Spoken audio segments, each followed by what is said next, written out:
Hi friends, welcome to Nandadeepa YouTube channel. ಇವತ್ತಿನ recipe ಏನೆಂದರೆ ನಾನು ಇಲ್ಲಿ ಮಸಾಲ ಪೂರಿಯನ್ನು ಮಾಡ್ತಾ ಇದ್ದೀನಿ. ಬನ್ನಿ ನೋಡೋಣ ಈ ಹತ್ತಿಯಂತೆ ಉಬ್ಬಿ ಬರುವ ಈ ಮಸಾಲ ಪೂರಿ ಹೇಗೆ ಮಾಡೋದು ಅಂತ ನೋಡೋಣ. ನಾನು ಇಲ್ಲಿ ಮೊದಲಿಗೆ ಒಂದು ಪರಾತನ್ನು ತಗೊಂಡಿದ್ದೀನಿ. ಈ ಥರ ಇರೋದು, ಇದಕ್ಕೆ ಪ್ಲೇಟ್, ದೊಡ್ಡ ಪ್ಲೇಟ್ ಅಂತಲೂ ಕರೆಯುತ್ತಾರೆ. ಇದರಲ್ಲಿ ನಾನು ಗೋಧಿ ಹಿಟ್ಟನ್ನು ಹಾಕ್ಕೊಳ್ತಾ ಇದ್ದೀನಿ. ನೋಡಿ ಈ ಥರ.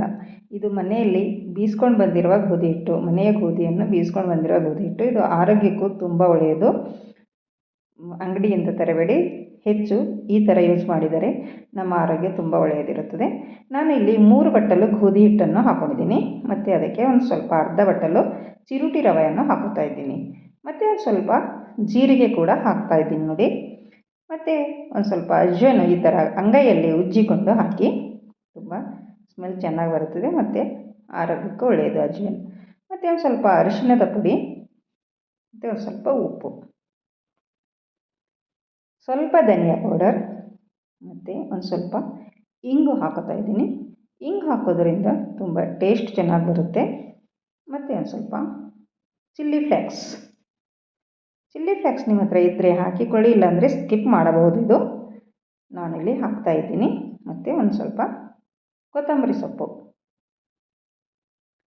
ಮೇಲಿಂದ ಸ್ವಲ್ಪ ಎಣ್ಣೆಯನ್ನು ಹಾಕಿಕೊಂಡು ನಾವು ಇದನ್ನು ಚೆನ್ನಾಗಿ ಮಿಕ್ಸ್ ಮಾಡಿಕೊಳ್ಳಬೇಕಾಗುತ್ತದೆ. ರವೆ ಮತ್ತು ಹಿಟ್ಟು ಮತ್ತು ಎಲ್ಲ ಮಸಾಲವನ್ನು ಎಲ್ಲ ಹಿಟ್ಟಿಗೆ ಹತ್ತುವಂತೆ ನಾವು ಇದನ್ನು ಚೆನ್ನಾಗಿ ಮಿಕ್ಸ್ ಮಾಡಿಕೊಳ್ಳಬೇಕು. ನೋಡಿ ಈ ಥರ ಮಿಕ್ಸ್ ಮಾಡಿಕೊಂಡು ನಾವು ಸ್ವಲ್ಪ ಸ್ವಲ್ಪ ನೀರನ್ನು ಹಾಕಿಕೊಂಡು ಇದನ್ನು ನಾವು ನಾದಿಕೊಳ್ಳೋಣ. ನೋಡಿ ಈ ಥರ ಚೆನ್ನಾಗಿ ನಾದ್ಕೊಳ್ಳಿ. ಸ್ವಲ್ಪ ಸ್ವಲ್ಪ ನೀರು ಹಾಕಿ, ಜಾಸ್ತಿ ನೀರು ಒಂದೇ ಸರಿ ಹಾಕಬೇಡಿ. ಸ್ವಲ್ಪ ಸ್ವಲ್ಪ ನೀರನ್ನು ಹಾಕಿಕೊಂಡು ನಾವು ಇದನ್ನು ಒಂದು ಚಪಾತಿ ಹಿಟ್ಟಿನ ಹದಕ್ಕೆ ನಾವು ಇದನ್ನು ನಾದ್ಕೊಳ್ಬೇಕು. ನೋಡಿ ಈ ಥರ ನಾದ್ಕೊಂಡಿದ್ದೀನಿ. ನೀವು ಯಾವಾಗಲೂ ಚಪಾತಿ ಮಾಡ್ತಿರಲ್ಲ, ಆ ಥರ ಹಿಟ್ಟು ಯಾವ ಥರ ಇರುತ್ತೆ ಅದೇ ಥರ ನಾದ್ಕೊಳ್ಳಿ.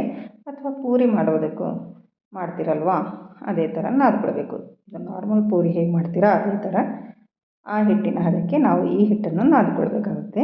ಒಂದು 10ರಿಂದ 15 ನಿಮಿಷ ನೆನೆಯಲು ಬಿಡೋಣ. ನೋಡಿ ಇವಾಗ ಇದು 15 ನಿಮಿಷ ಆದಮೇಲೆ ತೆಗಿತಾ ಇದ್ದೀನಿ.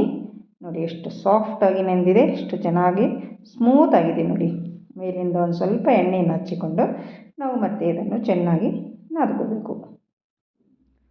ನೋಡಿ ಈ ಥರ ನಾದ್ಕೊಂಡಿದ್ದೀನಿ ನೋಡಿ.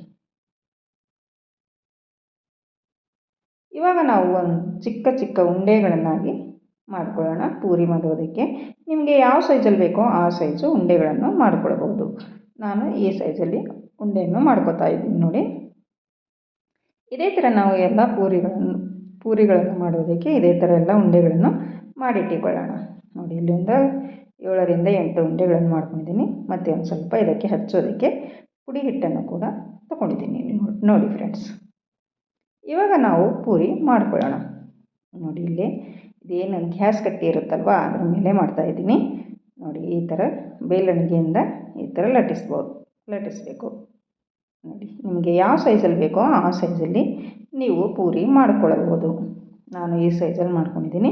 ಮತ್ತು ಇನ್ನೊಂದು ಮಾಡ್ತಾಯಿದ್ದೀನಿ ನೋಡಿ ಫ್ರೆಂಡ್ಸ್. ಈ ಥರ ಮಾಡ್ಕೊಳ್ಳಿ. ಒಂದು ಸ್ವಲ್ಪ ದಪ್ಪನೇ ಇರಲಿ, ಜಾಸ್ತಿ ತೆಳ್ಳಗೆ ಮಾಡಬೇಡಿ. ನೋಡಿ ಇಲ್ಲಿ ಸ್ಟವ್ ಮೇಲೆ ಎಣ್ಣೆಯನ್ನು ಕಾಯಲಿಟ್ಟಿದ್ದೀನಿ. ಎಣ್ಣೆ ಕಾಯ್ದಿದೆ ಇಲ್ಲ ಅಂತ ನೋಡೋದು, ಒಂದು ಸ್ವಲ್ಪ ಹಿಟ್ಟನ್ನು ಒಳಗೆ ಹಾಕಿ ನೋಡ್ಕೊಳ್ಳಿ ಈ ಥರ.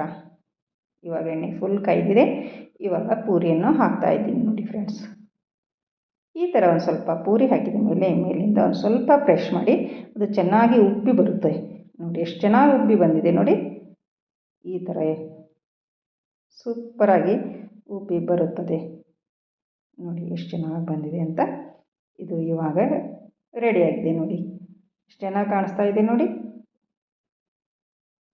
ತುಂಬ ರುಚಿಕರವಾದ ಈ ಮಸಾಲ ಪೂರಿ ತುಂಬ ಚೆನ್ನಾಗಿ ಬರುತ್ತವೆ. ಮತ್ತು ಇನ್ನೊಂದು ಹಾಕ್ತಾಯಿದ್ದೀನಿ ನೋಡಿ ಫ್ರೆಂಡ್ಸ್. ಇದನ್ನು ಕೂಡ ಒಂದು ಸ್ವಲ್ಪ ಹಾಕಿದ ಮೇಲೆ ಒಂದು ಸ್ವಲ್ಪ ಪ್ರೆಶ್ ಮಾಡಿ ಇದನ್ನು ಕೂಡ ಎಷ್ಟು ಚೆನ್ನಾಗಿ ಉಬ್ಬಿ ಬಂತು ನೋಡಿ. ಇದೇ ಥರ ನಾವು ಎಲ್ಲ ಪೂರಿಗಳನ್ನು ಇದೇ ಥರ ಮಾಡಿಕೊಳ್ಳೋಣ. ನೋಡಿ ಫ್ರೆಂಡ್ಸ್ ಎಷ್ಟು ಸೂಪರಾಗಿ ಕಾಣಿಸ್ತಾ ಇದೆ ಅಂತ. ನೀವು ಒಂದು ಸರ್ತಿ ಟ್ರೈ ಮಾಡಿ ನೋಡಿ. ತುಂಬ ಟೇಸ್ಟ್ ಕೂಡ ತುಂಬ ಚೆನ್ನಾಗಿರುತ್ತದೆ. ಇದು ಮನೆಯಲ್ಲಿ ಎಲ್ಲರೂ ತುಂಬ ಇಷ್ಟಪಟ್ಟು ತಿಂತಾರೆ.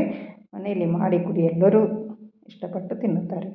ಮತ್ತು ನನ್ನ ವಿಡಿಯೋ ಇಷ್ಟ ಆದಲ್ಲಿ ಒಂದು ಲೈಕ್ ಮಾಡಿ ಮತ್ತು ನಿಮ್ಮ ಫ್ಯಾಮಿಲಿ ಫ್ರೆಂಡ್ಸಿಗೂ ಶೇರ್ ಮಾಡಿ. ನೋಡಿ ಎಷ್ಟು ಚೆನ್ನಾಗಿ ಬರ್ತಾಯಿದೆ ನೋಡಿ. ಒಂದು ಪ್ಲೇಟಿಗೆ ಹಾಕೋತಾ ಇದ್ದೀನಿ. ಇದರ ಜೊತೆ ಆಲೂಗಡ್ಡೆ ಪಲ್ಯ ಮಾಡಿದ್ದೀನಿ, ಆಲೂ ಕರಿ ಅಂತ. ನೋಡಿ ಎಷ್ಟು ಚೆನ್ನಾಗಿ ಬಂದಿದೆ ಅಂತ, ಸೂಪರಾಗಿ ಕಾಣಿಸ್ತಾ ಇದೆ. ನೀವು ಪಲ್ಯ ಜೊತೆನಾದರೂ ತಿನ್ಬೋದು, ಮತ್ತು ಇದು ನೀವು ಮಶ್ರೂಮ್ ಜೊತೆ ಆದ್ರೂ ತಿನ್ಬೋದು. ಇದು ಮಸಾಲ ಪೂರಿ ಇರುವುದರಿಂದ ಇದು ತುಂಬ ಟೇಸ್ಟ್ ಕೂಡ ಚೆನ್ನಾಗಿರುತ್ತದೆ, ಯಾವುದ್ರ ಜೊತೆ ತಿಂದರೂ ನಡೆಯುತ್ತದೆ. ಮತ್ತು ನನ್ನ ಚಾನಲನ್ನು ಯಾರು ಸಬ್ಸ್ಕ್ರೈಬ್ ಮಾಡಿಕೊಂಡಿಲ್ಲ ಅವರು ಸಬ್ಸ್ಕ್ರೈಬ್ ಮಾಡಿಕೊಳ್ಳಿ. ಮತ್ತೆ ಸಿಗೋಣ ಮುಂದಿನ ವಿಡಿಯೋದಲ್ಲಿ. ಅಲ್ಲಿವರೆಗೂ ಓಕೆ, ಬಾಯ್ ಬಾಯ್ ಫ್ರೆಂಡ್ಸ್.